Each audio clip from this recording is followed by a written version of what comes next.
노래 부르는 것을 너무 좋아하지만 교회에서 찬양하는 것은 너무 어색해하는 교회 한 청년이 있었습니다. 노래방에서 친구들과 노래하는 것은 너무나 좋아하지만 교회에서 부르는 찬양은 잘 몰라 했던 친구였습니다. 어느 날 목사님이 그 친구에게 노래를 잘한다는 소식을 듣고 예배 시간에 갑자기 나와서 특송을 하라고 합니다. 아는 찬양이 없어가지고 주일학교 때 많이 불렀던 기억나는 찬양을 했는데요. 사막에 샘이 넘쳐 흐르리라, 사막에 꽃이 피어 향내 내리라, 그 누가 아무리 자기네 땅이라 우겨도 독도는 우리 땅, 우리 땅. 찬양 한번 잘못했다가 사자들과 어린 양이 독도에서 뛰놀 뻔했습니다. 사랑하는 여러분, 뭐든지 몸에 배어있지 않으면 어색하기 나름입니다.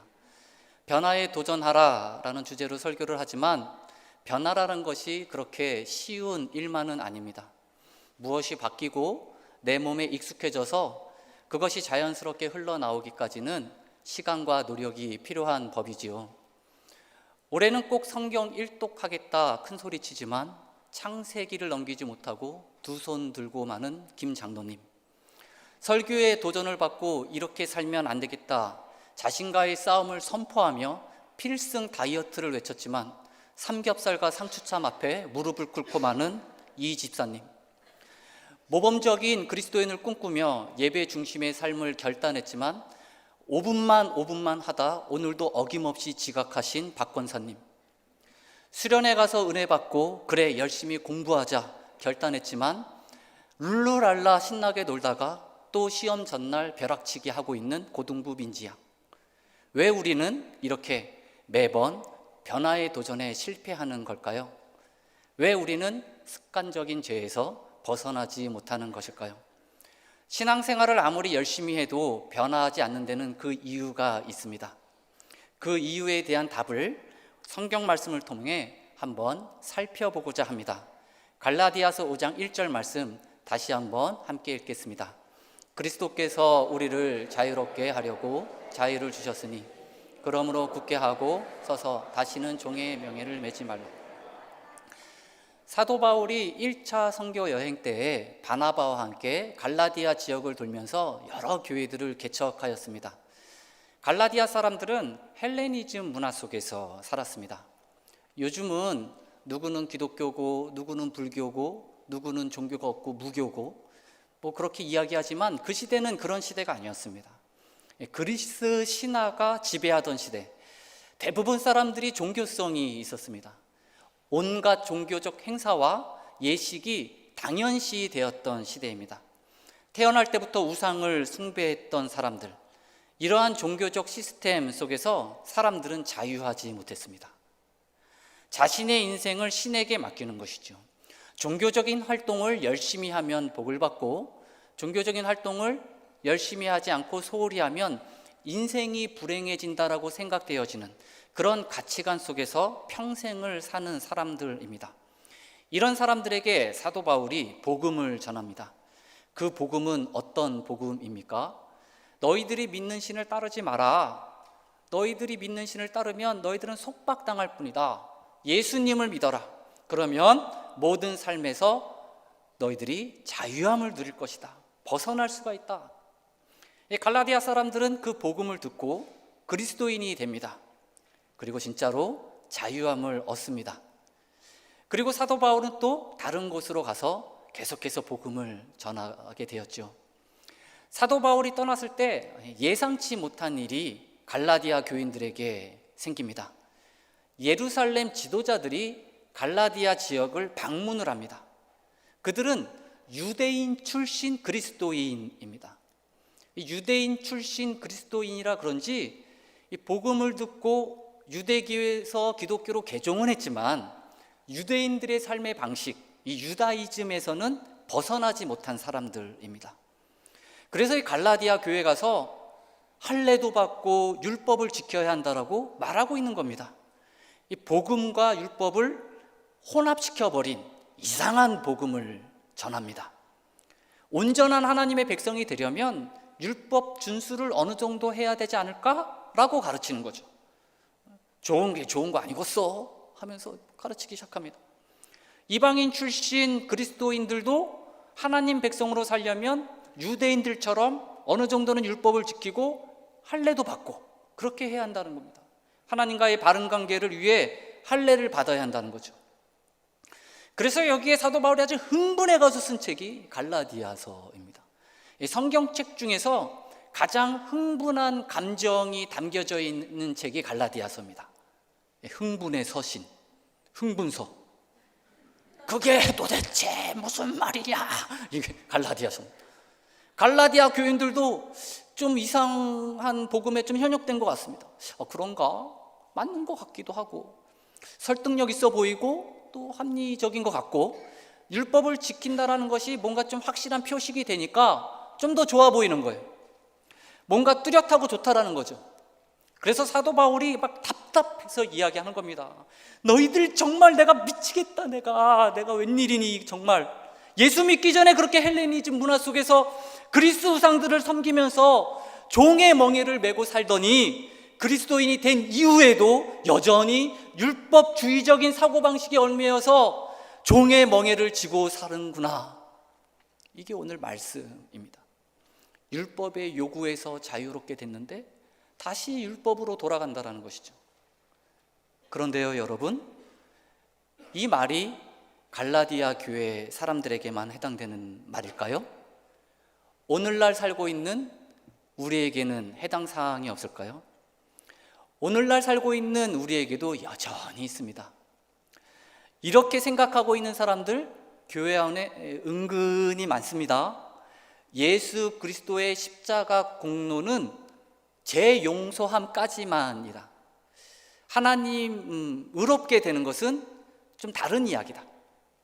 하나님 백성이 된 것은 보혈의 공로고 하나님의 백성으로 살아가는 것, 즉 성화되는 것은 율법 준수로 하는 거다. 칭의는 복음으로, 성화는 율법으로. 이렇게 생각하고 있는 사람들 은근히 많습니다. 복음을 듣습니다. 예수 믿고 그리스도인이 됩니다. 교회 나옵니다. 그러다가 하나님과 점점 멀어집니다. 멀어지니까 답답합니다. 그런 상태로 또 교회 나옵니다. 어떻게 괜찮게 생긴 목사가 변화에 도전하라고 막 소리를 칩니다. 그러니까 마음이 울렁울렁울렁. 내가 예수 믿고 이렇게 살면 안 되지. 여기까지는 좋아요. 그런데 어디로 가느냐? 율법으로 갑니다. 지킬 것은 지켜야 돼. 종교적인 실천 사항들, 도덕적인 덕목들을 나열하기 시작합니다. 그런데 그게 그렇게 쉽나요? 잘 되질 않습니다. 그럼 어디로 가느냐? 죄책감으로 갑니다. 난 안 돼. 난 역시 쓰레기인가 봐. 난 어쩔 수 없나 봐요. 막 울상이 되어서 하나님께 나와서 답답한 심정으로 기도합니다. 안 되나요? 막 그러면서 기도를 합니다. 그러면서 또 말씀을 통해 도전을 받습니다. 또 마음이 울렁울렁울렁. 그러다 내가 예수 믿는 사람이 이렇게 살면 안 되지. 어디 가느냐? 율법으로 갑니다. 반복이에요. 왜 우리는 이렇게 매번 변화의 도전에 실패하는 것일까요? 왜 우리는 이 습관적인 죄에서 벗어나지 못하는 것일까요? 그 이유는 자신의 의지로 의로운 사람이 되려고 하기 때문입니다. 율법의 역할에 오해 때문입니다. 오늘은 이 오해를 푸는 날입니다. 변화의 도전 세 번째 시간. 변화의 오해, 율법. 인간 관계도 오해가 생기면 힘들고 불편하지만 그 오해가 풀리면 막힌 게 뻥 뚫린 것 같고 좋잖아요. 오늘 율법에 대한 오해가 뻥 뚫려서 여러분들이 가슴이 시원해지기를 간절히 축원드립니다.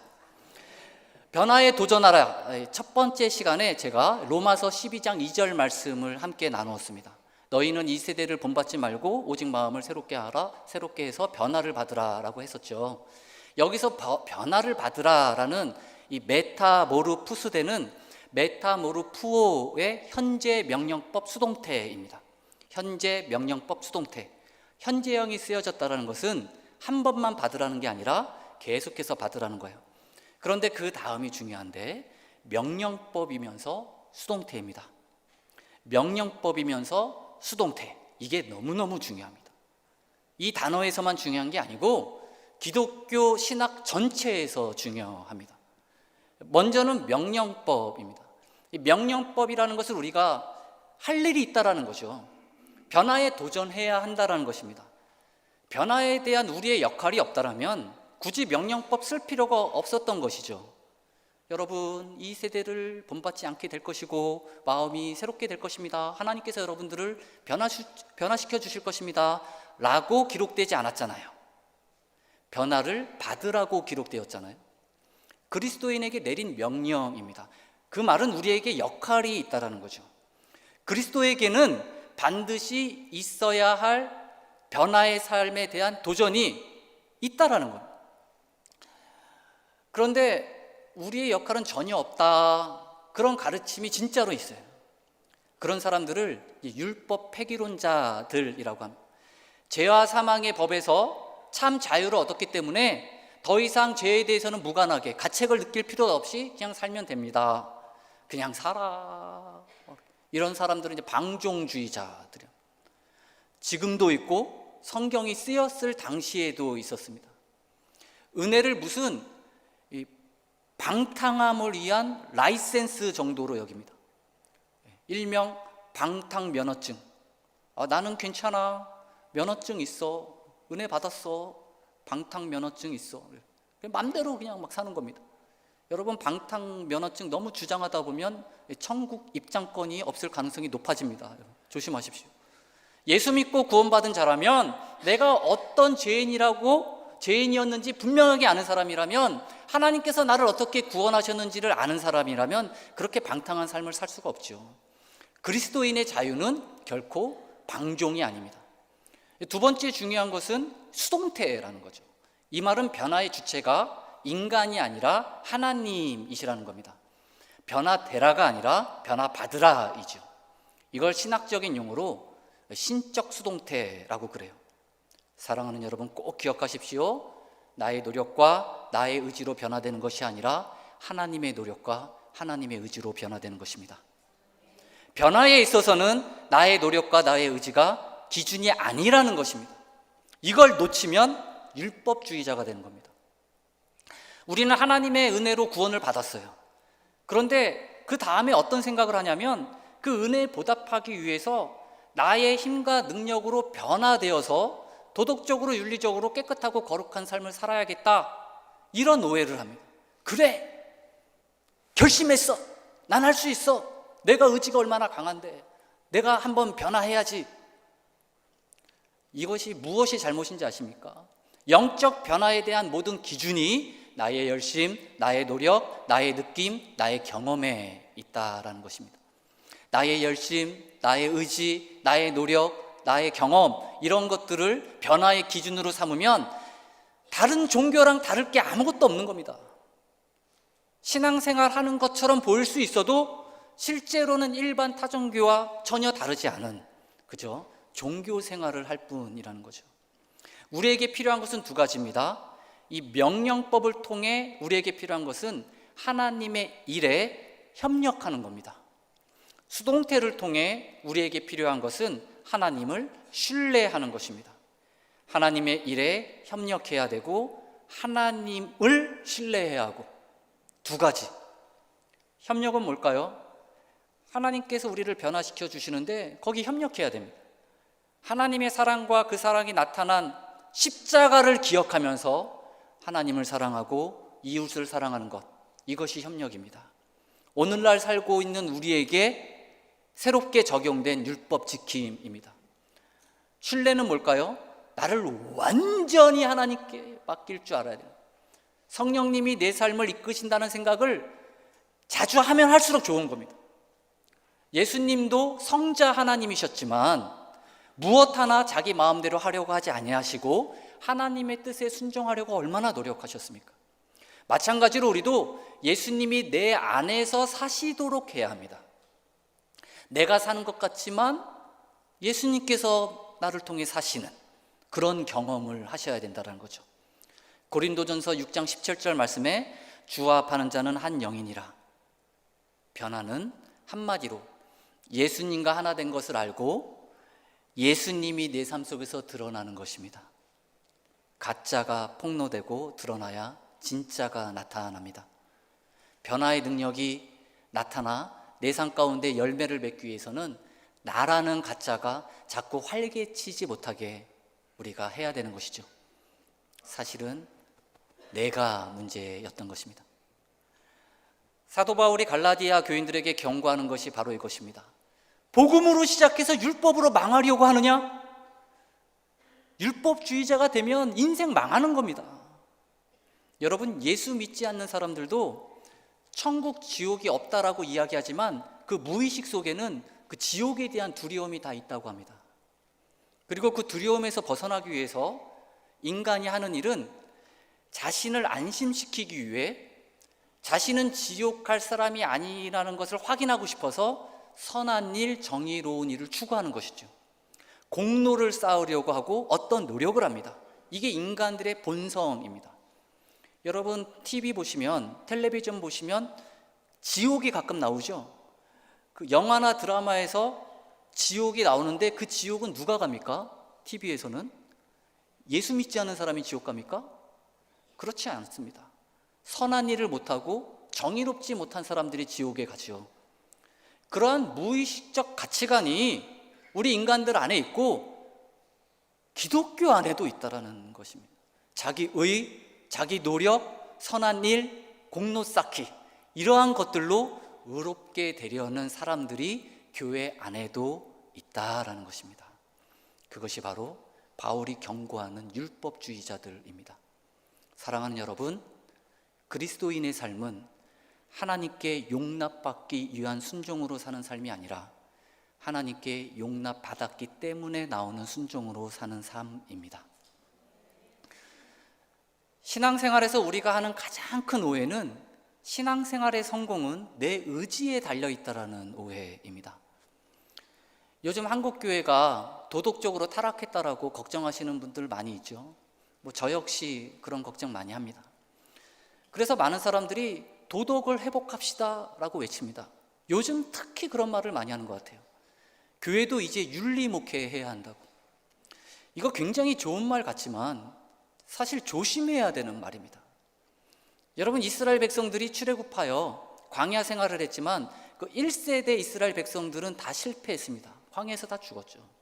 그런데 우리가 알아야 될 것이 1세대 이스라엘 백성들이 실패한 직접적인 원인이 율법 준수를 제대로 못한 것이 아니었습니다. 그들이 실패한 정확한 원인은 언약을 저버렸기 때문에 실패한 거죠. 언약에 실패하니까 도덕적인 삶도 무너진 것입니다. 사랑하는 여러분, 복음이 무너지면 도덕도 무너지는 겁니다. 한국교회가 먼저 회복되어야 될 것은 복음이지 도덕과 윤리가 아닙니다. 강대상에서 선포되어야 될 메시지는 복음이어야지 도덕과 윤리가 아닙니다.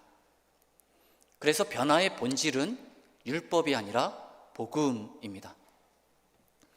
제가 영국 유학 중에 가장 재미있게 본 TV 프로그램이 하나 있는데요.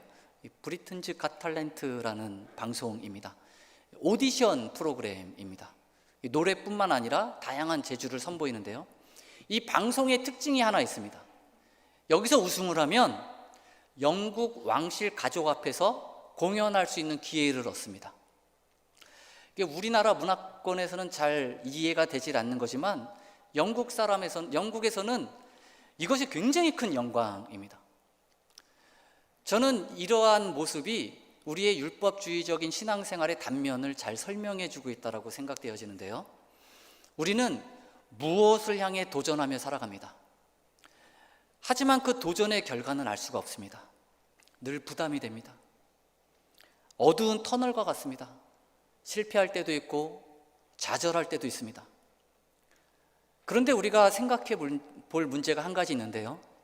여기 오디션 프로그램에 나온 참가자들이 영국 여왕과 평소에 잘 아는 사이였을까요? 그렇지 않습니다. 전혀 만난 경험도 못했던 그 도전자들이 성공해서 만나기를 원하는 거죠. 많은 그리스도인들이 평상시에는 하나님과 멀리 떨어져서 살다가 전혀 하나님을 경험하지 못하다가 이러면 안 되지 하면서 나의 노력과 의지로 변화되어 그 하나님을 만나기를 원한다라는 겁니다. 그래서 하나님께 인정받고 싶어 한다라는 것이죠. 우리가 부를 노래는 이런 노래가 아닙니다. 그럼 우리가 불러야 할 노래는 무엇일까요? 바로 이런 노래입니다. 어린 딸이 자신을 보고 웃고 있는 아빠 앞에서 행복하게 부르는 노래, 사랑에서 터져나오는 노래. 우리의 인생 노래는 이런 노래가 되어야 할 것입니다. 사랑하는 여러분, 변화의 도전은 하나님의 사랑을 얻기 위해서가 아니라 이미 나를 사랑하신 하나님을 위해서입니다. 세상 종교는 기도의 대상이 그렇게 중요하지 않습니다. 내 열심이 중요하죠. 그 대상이 뭐든 내 간절함이 더 중요합니다. 그 대상이 산이든 나무든 태양이든 부처이든 그렇게 크게 상관하지 않습니다. 내 간절함이 더 중요하죠. 하지만 기독교는 그런 종교가 아닙니다. 기도의 대상이 중요한 종교가 기독교입니다. 하나님을 아는 것이 내 종교 활동보다 훨씬 더 중요합니다. 결국 이렇게 보면 우리가 가져야 될 태도는 어디에 포커스를 더 둘 것인가, 이 싸움인 것 같습니다. 두 종류의 사람이 있습니다. 나의 의지에 초점을 맞추고 사는 사람들, 하나님의 의지에 초점을 맞추고 사는 사람들. 나의 의지가 나쁘다라는 것 아닙니다. 노력이 필요 없다, 이런 이야기 하는 것도 아닙니다. 변화에 도전하려고 하는 마음, 하나님 앞에서 헌신하려고 하는 나의 자세, 선한 영향력을 끼치고자, 그런 그리스도인이 되고자 하는 그런 나의 열심, 하나님의 백성이 되기 위한 나의 발버둥 치는 나의 모습, 다 너무나 좋은 겁니다. 나의 의지는 좋은 거예요. 제가 하려는 말은 저 둘 중에 내 삶의 초점을 어디에 더 비중을 두고 있느냐, 이 질문입니다. 나의 의지에 더 큰 비중을 두면 어떻게 되느냐? 나의 의지가 곧 나의 믿음이 됩니다. 나의 의지가 내 신앙이라는 거죠. 나의 의지가 내 신앙인 사람들은 잘못된 방향으로 갈 수밖에 없어요. 그런 사람들은 크게 두 종류로 갑니다. 교만으로 가거나 좌절로 가거나. 예수 믿기 전부터 이미 의지력 하나는 끝내주는 사람들이 있어요. 해병대 정신으로 사는 사람들 있잖아요. 우리 주위에 보면 있죠? 전투력 높은 사람들. 저 그런 안경 있으면 하나 꼭 사고 싶은데, 이 안경 딱 끼면 상대방 전투력 이렇게 수치로 딱 나오는 안경 있으면 좀 사고 싶어요. 와, 저분 전투력이 3000. 와, 건드리지 말아야지, 막 이런 거. 그런 사람이 예수 믿고 그리스도인이 되었어요. 교회 생활 잘 적응해요. 교회 일꾼이 되었어요. 중직자가 되었어요. 신앙생활 확실하게 합니다. 신앙도 결국 내가 의지력 아니겠어? 내가 한번 보여주지. 나 한번 하는 사람이야. 이 교회 생활 별거 열심히 도전 다 합니다. 사람들이 막 박수치고, 역시 우리 장로님 짱입니다요. 저의 영적 모델이십니다요. 문제는 뭘까요? 하나님의 의지는 없고 나의 의지만 있으면 나의 하는 일을 통해 자꾸 내 신앙을 증명하려고 한다는 거죠. 하나님의 일하심을 신뢰하는 것이 아니라 나의 일을 신뢰하며 하나님 앞에 서려고 한다는 겁니다. 그리스도께서 이미 다 이루신 율법의 요구를 내가 다시 성취하려고 한다는 거예요. 그런 것을 자기의라고 부릅니다. 성경을 보면 하나님이 가장 싫어하는 게 바로 인간의 자기의입니다. 또 한쪽은 좌절로 가요. 반면에 의지력이 예수 믿기 전부터 약한 사람들이 있어요. 있지 않습니까? 이런 사람들이 예수님 믿는다고 갑자기 그 사람이 확 변합니까? 의지력이 강한 사람으로 변해요? 아니죠. 저 장로님은 전투력이 3000인데 나는 20밖에 안 돼. 풀이 죽어서 늘 교회 다닙니다. 자신의 의지력을 탓합니다. 다른 사람들을 부러워합니다. 변화의 도전 매번 실패합니다. 그러다 또 울상이 돼서 하나님께 나갑니다. 답답해서 하나님께 기도합니다. 안 되나요? 하고 또 기도합니다. 이 교회가 성령 충만한 사람으로 차고 넘쳐야 되는데 다른 걸로 차고 넘쳐요. 교만으로 차고 넘치는 사람, 좌절감으로 차고 넘치는 사람. 우리는 어느 쪽에 더 큰 비중을 두어야 할까요? 하나님의 의지입니다. 본성을 역행하여 복음만으로 들어가려고 하는 사람들. 그래서 하나님의 의를 드러냅니다. 하나님의 사랑을 의지합니다. 우리가 할 일은 바로 이것입니다. 하나님의 하신 일을 받아들이는 겁니다. 그리고 하나님의 사랑을 잊지 않는 것입니다. 이 사람들의 특징은 하나님의 사랑에 대한 이 퍼센티지가 있습니다. 하나님께서 나를 얼만큼 사랑하시는지에 대한 것이 아주 확실한 사람들입니다. 하나님께서 우리를 얼만큼 사랑하실까요? 하나님이 여러분들을 얼만큼 사랑하십니까? 조금? 아니면 조금 많이? 하나님의 사랑은 여러분 완전한 사랑입니다. 100%, 100% 사랑입니다. 하나님이 우리를 너무너무 사랑하신다는 것을 알고 있고 그 사랑으로 행하신 일이 너무나 감격스럽다는 것을 또 너무너무 잘 알고 있는 사람들, 이 사람들이 하나님의 의지를 더 쳐주는 사람들. 내가 하나님으로부터 100%의 사랑을 받고 있다는 사실, 그 사실을 받아들이는 것이죠. 그로 인해서 터져나오는 내가 할 수 있는 선한 일들을 하면서 사는 사람입니다. 그때 하나님께서 우리를 변화시켜 주실 것입니다. 그것이 성도의 변화입니다. 그것이 그리스도인이 맺어야 될 열매입니다. 사실 인간 자체가 그렇게 하나님의 사랑과 은혜의 통로 역할로 창조되었습니다. 하나님이 나를 그렇게 만드셨다라는 거죠. 하나님께서 나를 그렇게 만드셨기 때문에 나를 통해서 하나님의 것들이 쏟아져 나와야 되는 것입니다. 그것이 성도의 정체성입니다. 여러분 기억하십시오. 내가 의지할 것은 내 의지력이 아니라 예수입니다. 하나님의 백성이 된 것도 은혜요, 하나님의 백성으로 변화되어 가는 것도 은혜입니다. 거룩한 하나님의 백성으로 변화되는 것도 십자가의 공로가 있기 때문에 가능한 것입니다. 그럼 목사님, 율법은 도대체 뭘까요? 율법의 역할은 뭘까요? 성경에 분명히 나와 있습니다. 로마서 3장 20절 말씀에 그러므로 율법의 행위로 그의 앞에 의롭다 하심을 얻을 육체가 없나니 율법으로는 죄를 깨달음이니라. 율법의 역할은 실천이 목적이 아니라 죄를 깨닫게 하는 것입니다. 이게 다예요. 다이지만 이 역할도 매우 중요한 역할입니다. 왜요? 이 죄를 깨달아야지만 인간 스스로 의롭게 될 수 없다라는 사실을 알고 하나님께 갈 수 있기 때문에 그렇습니다.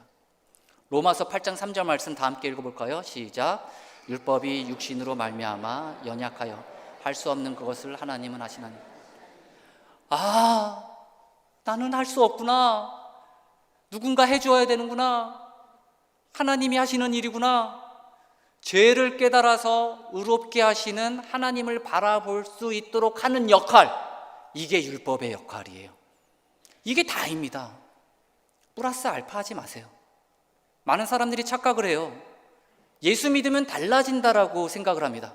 예수 믿으면 내 안에 어떤 초월적 능력이 생긴다라고 착각을 해요. 거룩한 의지력이 생겨서 내가 뭔가 할 수 있는 인간으로 변했다라고 생각을 합니다.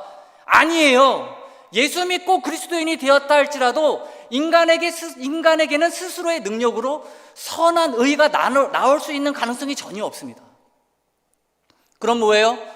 예수를 믿는 자와 믿지 않는 자의 차이점이 무엇입니까? 그것은 어떤 의지력이 있느냐 없느냐의 차이가 아니라 거듭났느냐 거듭나지 않았느냐의 차이점이에요.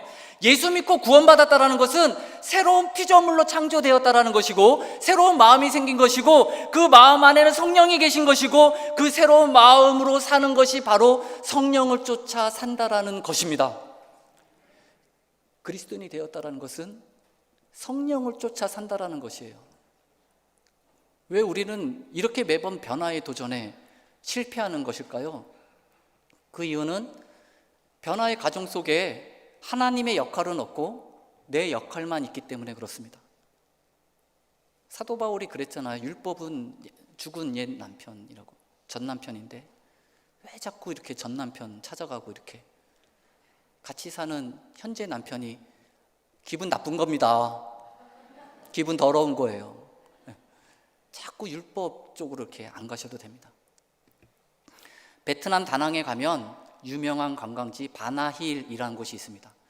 베트남은 프랑스의 식민지였는데요. 1919년에 프랑스 사람들을 위한 프랑스 마을을 산 정상에 건축을 합니다. 이 프랑스 마을에 오늘날 가장 많이 방문하는 사람은 프랑스 사람도 아니고 베트남 사람도 아니고 한국 사람입니다. 3명 중에 1명이 코리안이라고 하니 아직도 못 가신 분들이 있다면 꼭 한번 방문해 보시기 바랍니다. 그런데 이 아름다운 마을 뒤에는 아픈 역사도 있는데요. 이곳은 해발 1500m 위에 위치해 있기 때문에 많은 베트남 사람들이 이 건축 자재를 등에 짊어지고 높은 곳을 올라가야만 했습니다. 식민지였기 때문에 강제 노동을 한 것이죠. 죽은 사람도 많이 있다고 합니다. 제가 엉뚱한 질문 한 가지 할까요? 이 베트남 사람들에게 이 건축이 행복했을까요? 행복하지 않았을까요? 즐거웠을까요? 부담스러웠을까요? 율법이 기초가 되면, 율법이 변화의 기초가 되면 우리는 노예처럼 인생의 건축물을 힘들게 쌓아 올리는 자가 되는 것입니다. 변화에 도전하라 아무리 외쳐도 내가 율법의 기초로 살아간다면 나의 삶은 그저 강제 노동하는 삶, 그것밖에 되지 않는다라는 것입니다. 저는 아들 1명, 딸 1명이 있습니다. 벌써 100점 됐죠? 하나씩 났으니까. 아들은 고등학교 1학년인데요. 영국에서 태어나서 한국 나이로 한 7살쯤에 한국에 왔습니다. 아들이 정확하게 기억은 안 나지만 중학교 때쯤인가요? 제가 아들에게 이런 질문을 한 적이 있습니다. 너가 영국에서 태어나서 오래 살았는데 뭐 기억나는 게 있냐고. 아주 놀라운 대답을 했습니다. 기억나는 게 없다고. 그래서 당황스럽습니다. 몇몇 장면들은 기억이 난대요. 그래서 제가 다시 질문했습니다. 그러면 네가 갖고 있는 모든 기억들 중에 가장 행복했던 기억이 뭐냐고. 그러니까 이 친구가 얘기하기를 이렇게 어렴풋한 기억이 있는데 영국 어느 놀이터에서 아빠랑 이렇게 나무로 집을 지으며 놀았던 기억이 가장 행복했던 기억이래요. 그래서 제가 또 그래? 제가 나왔으니까 갑자기 제가 좋아서. 놀이터가 실제로 있습니다. 그 놀이터가 좀 특이했는데요. 자연 속에 있는 나무들과 함께 놀라고 그 나무들을 그대로 살려서 이렇게 자연과 더불어 이렇게 놀 수 있도록 만든 특수한 놀이터에 저희 동네에 있었습니다. 제가 또 사진첩을 막 뒤져보니까 그때 찍은 사진들이 몇 장 있었어요. 그래서 제가 그 사진들로 동영상을 만들었습니다. 아들이 인생에서 가장 행복했던 기억이라고 하니 제가 선물로 주고 싶었던 거죠. 그래서 제목을 윤희에게 가장 행복했던 기억을 달고 동영상을 만들었습니다. 그 영상 중에 일부를 여러분들에게 잠깐 보여드리겠습니다.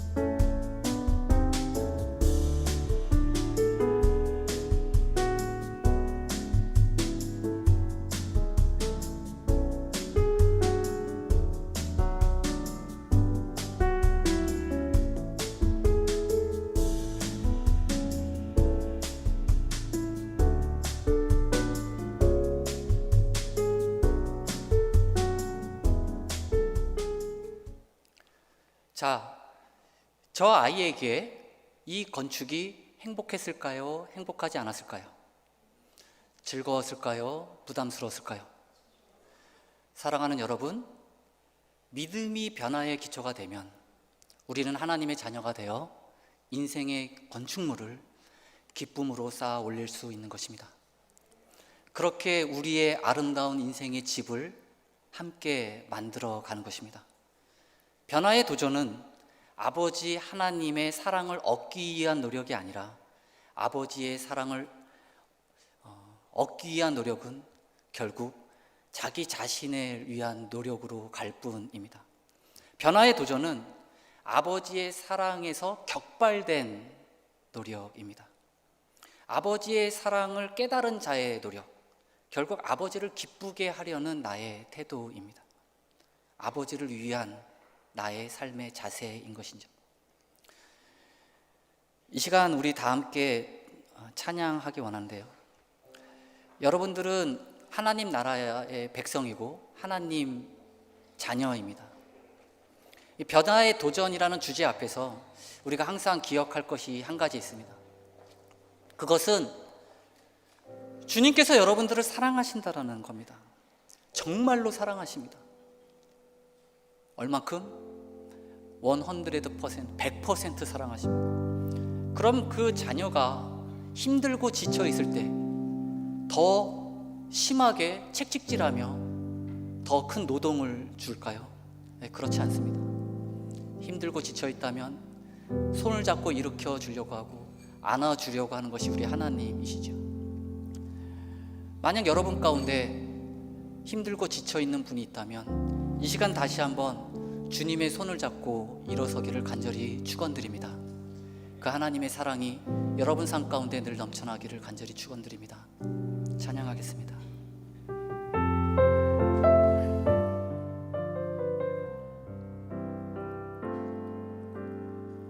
힘들고 지쳐 낭망하고 넘어져 일어날 힘 전혀 없을 때에 조용히 다가와 손 잡아주시며 나에게 말씀하시네. 나에게 실망하며 내 자신 연약해 고통 속에 눈물 흘릴 때에 못자국 난 그 손길 눈물 닦아주시며 나에게 말씀하시네. 너는 내 아들이라. 너는 내 아들이라. 오늘날 내가 너를 낳도다. 너는 내 아들이라. 나의 사랑하는 내 아들이라. 힘들고 지쳐 낭망하고 넘어져 일어날 힘 전혀 없을 때에 조용히 다가와 손 잡아주시며 나에게 말씀하시네. 우리 주님이 여러분을 사랑하십니다. 나에게 실망하며 내 자신 연약해 고통 속에 눈물 흘릴 때에 못자국 난 그 손길 눈물 닦아주시며 나에게 말씀하시네. 너는 내 아들이라. 너는 내 아들이라. 오늘날 내가 너를 낳도다. 너는 내 아들이라. 나의 사랑하는 내 아들이라. 이 시간 우리 다 함께 기도하기 원합니다. 말씀을 생각하시면서 이제 율법이 아니라 하나님의 사랑을 의지하며 살겠다고 결단하며 기도하는 시간 갖도록 하겠습니다. 주님, 아버지, 다시 한번 주님 사랑을 기억하며 나아갑니다.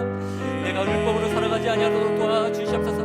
하나님, 주님 정말 힘들고 지칠 때 나를 사랑하여 이렇게 주님을 발견하게 인도하여 주시고, 오 주님, 아버지 간절히 원합니다.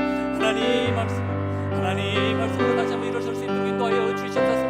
율법을 멈출 수 있도록 인도하여 주시고, 율법주의자가 되지 않도록 도와주시옵소서. 하나님, 나의 의지를 의지하는 것이 아니라 예수를 의지하며 하나님의 의지를 더욱더 하나님의 상권에 나타낼 수 있는 하나님 저희가 될 수 있도록 주님, 아버지, 주님, 아버지, 너는 내 아들이라, 너는 내 아들이라. 오늘날 내가 너를 낳았도다. 너는 내 아들이라. 나의 사랑하는 내 아들이라. 언제나 변함없이 아멘. 너는 내 아들이라. 나의 십자가 고통, 내 산의 그 고통으로 내가 너를 낳았으니. 우리 두 손 높이 들고 주님 찬양합니다. 너는 내 아들이라. 너는 내 아들이라. 주님이 우리를 사랑하시니, 오 주님, 오늘날 내가 너를 낳았도다. 너는 내 아들이라. 나의